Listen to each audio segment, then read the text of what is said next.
नमस्कार. मागच्या भागात आपण पाहिलं की विराट आणि आर्याचा काही लोक पाठलाग करत आहेत. एका कॉटेजमध्ये विराट आणि आर्या लपलेले असताना तिथे काही जण येऊन धडकतात, पण त्यांना विराट आर्या दिसत नाहीत, तसे ते निघून जातात. आता पुढे भाग 6. तुझ्या स्पर्शाची जाणीव. रात्रीचा अंधार दाटून आला होता. विराट आणि आर्या एका निर्जन रस्त्यावरून वेगाने चालत होते. शहराच्या वर्दळीपासून दूर, फक्त मंद प्रकाशात त्यांची सावली त्यांच्या मागे पसरली होती. विराटने तिचा हात घट्ट धरला होता, जणू तो तिला पुन्हा हरवू इच्छित नव्हता. आर्या अजूनही काहीशी थरथरत होती. काही वेळापूर्वी घडलेल्या घटनेचा धक्का अजूनही तिच्या मनातून गेला नव्हता. आता आपण कुठे जाणार आहोत? तिने हळूच विचारलं. तो काही क्षण शांत राहिला, मग तिच्या हातावर हलकंसं बोट फिरवत म्हणाला, तुझ्या आठवणी जिथे परत जाग्या होतील तिथे, पण त्याआधी एका वेगळ्याच ठिकाणी. त्याच्या त्या स्पर्शाने आर्याच्या अंगावर रोमांच उभे राहिले. त्याच्या बोटांचा तो हलकासा स्पर्श तिला अनोळखी नव्हता. तिच्या हृदयाच्या कुठल्याशा गूढ कप्प्यातून ओळखीची जाणीव उमटली. तुला खरंच वाटतं माझ्या आठवणी परत येतील? तिने कुजबुजत विचारले. त्या आधीच येत आहेत, नाही का? तो तिच्या नजरेत पाहत म्हणाला. आर्या त्याच्याकडे पाहून स्तब्ध झाली. त्याच्या डोळ्यात तीव्र ओढ होती, जी तिच्या मनालाही भिडली. काही क्षण दोघांमध्ये फक्त श्वासांचा आवाज ऐकू येत राहिला. हळूहळू विराट तिच्या आणखी जवळ झुकला. त्याच्या तोंडून श्वास बाहेर पडताना आर्याच्या ओठांवर त्याचा अलगद स्पर्श झाला. तिच्या शरीरात शिरशिरी उठली. विराट, तिच्या आवाजात अनिश्चितता होती. त्याने बोट तिच्या ओठांवर ठेवत म्हटलं, आताच्या क्षणात फक्त आपण आहोत आर्या. ना भूतकाळ ना भविष्यातली भीती, फक्त आपण दोघं. तिच्या काळजाची धडधड वेगाने वाढली. विराटने हळूच तिच्या गालावर हात फिरवायला सुरुवात केली. त्याच्या स्पर्शाने ती हलकीशी थरारली. तिच्या नकळत तिचे डोळे मिटले गेले आणि त्या स्पर्शात एक नवी अनुभूती उमटली. त्या क्षणी त्यांचं नातं कोणत्या तरी नव्या टप्प्यावर पोहोचलं होतं. भीती, रहस्य आणि भूतकाळाच्या आठवणी यांच्या पलीकडे फक्त त्यांचा आजचा क्षण ते अनुभवत होते. आपण यातून बाहेर पडू शकू ना? ती हलक्या आवाजात विचारती झाली. विराट हसला आणि तिच्या कपाळावर हलकीशी टिचकी मारत म्हणाला, तू माझ्यासोबत आहेस यापेक्षा मोठा विजय नाही. तिने त्याच्या छातीजवळ डोकं टेकवलं. त्याचा उष्ण स्पर्श तिला दिलासा देत होता. त्या रात्री पहिल्यांदाच तिला वाटलं, कदाचित भूतकाळ आठवण्या इतकीच ही नवी सुरुवातही महत्त्वाची होती. रात्रीची शीतल हवा त्यांच्या भोवती गारवा पसरवत होती. एका शांत किनाऱ्यावर समुद्राच्या लाटा हलक्या आवाजात किनाऱ्याशी बोलत होत्या. विराट आणि आर्या तिथे एकत्र उभे होते. त्यांच्या मनात कितीतरी भावना एकाच वेळी उसळत होत्या. आर्याने नकळत हाताची बोटं एकमेकांमध्ये घट्ट आवळली.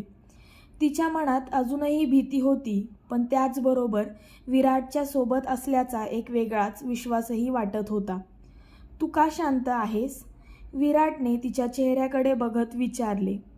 आर्या काही क्षण त्याच्याकडे पाहत राहिली, मग मंद स्वरात म्हणाली, माझ्या मनात खूप काही चाललं आहे, पण त्यातलं नक्की काय खरं आहे आणि काय भ्रमक हेच मला कळत नाहीये.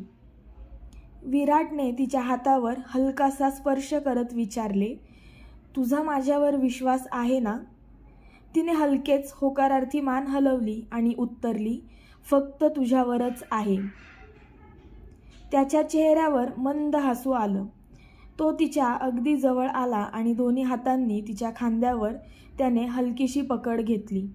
त्या उबदार स्पर्शाने आर्याच्या अंगावर रोमांच उभे राहिले. कधीकधी उत्तरं शोधण्यापेक्षा त्या क्षणात जगणं जास्त महत्त्वाचं असतं. त्याने मौसूद स्वरात म्हटलं.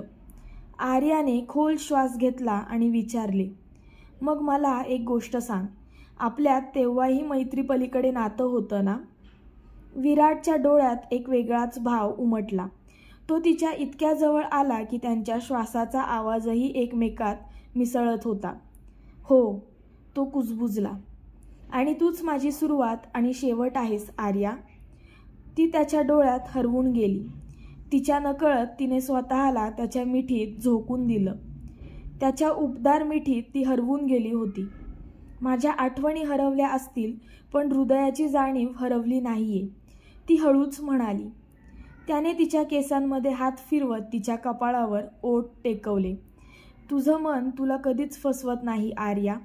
तुला जे वाटतंय तेच खरं आहे, विराट आश्वासक स्वरात म्हणाला. त्या क्षणात आर्याला जाणवलं, ती केवळ तिच्या भूतकाळाच्या शोधात नव्हती, तर तिच्या आयुष्याच्या खऱ्या साथीदाराच्या जवळ येत होती. त्या रात्री समुद्राच्या लाटांनी जणू त्यांच्यासाठी एक नवीन सुरुवात लिहिली होती. समुद्राच्या लाटा शांत झाल्या होत्या, पण आर्याच्या मनात एक वादळ उठलं होतं. विराटच्या मिठीत हरवून जाणं तिला सुखद वाटलं, पण त्याच वेळी तिच्या मनात अजूनही एक प्रश्न सतत गुंफला जात होता. ती त्याला इतकी ओळखीची का वाटते? तिने डोळे बंद केले आणि तिच्या मनात अचानक एक जुनी आठवण चमकून गेली.